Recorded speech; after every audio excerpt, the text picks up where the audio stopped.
كشف المكتب الوطني للسلامة الصحية أن حالات الوفيات المفاجئة التي تعرضت لها بعض الأغنام بإحدى الضيعات المتواجدة بدوار ولاد الحمر جماعة الباركيين عمل إقليم برشيد ناتجة عن تعرض هذه الأغنام لتسمم معوي نتيجة تكاثر مرتفع لبكتيريا كلوستروديوم التي تعيش عادة في الأمعاء بنسب ضئيلة، مما أدى إلى حدوث موت مفاجئ وتدريجي لهذه الحيوانات في بضعة أيام، مؤكدا في المقابل أن الأغنام الأخرى المتواجدة بهذه الضيعة والغير موجهة للتسمين والتي لم يتم تغيير نظامها العلفي سليمة وفي حالة صحية عادية.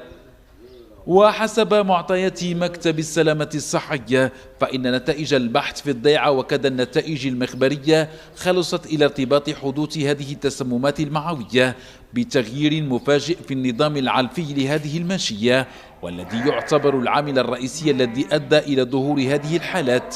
عند صاحب الضيعة، وذلك عبر تغيير الأعلاف المحتوية على البروتينات والحبوب، مما تسبب في اضطراب في توازن الجراثيم المعوية وبالتالي تكاثر سريع لبكتيريا كلوستروديوم.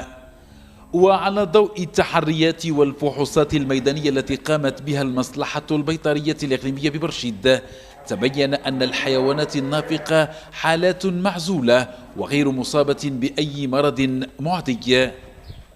وخلال هذه الزيارة كشفت لونسا أنه تم إجراء تقصي مع صاحب الضيعة وإجراء فحوصات سريرية على قطع الأغنام المتواجد بالضيعة. تم القيام بالتشريحات على بعض الأغنام النافقة إضافة إلى أخذ العينات اللازمة من أجل إخضاعها للتحاليل المخبرية في أحدى المختبرات الرسمية التابعة للمكتب الوطني للسلامة الصحية للمنتجات الغذائية المعروف اختصارا بلونسا.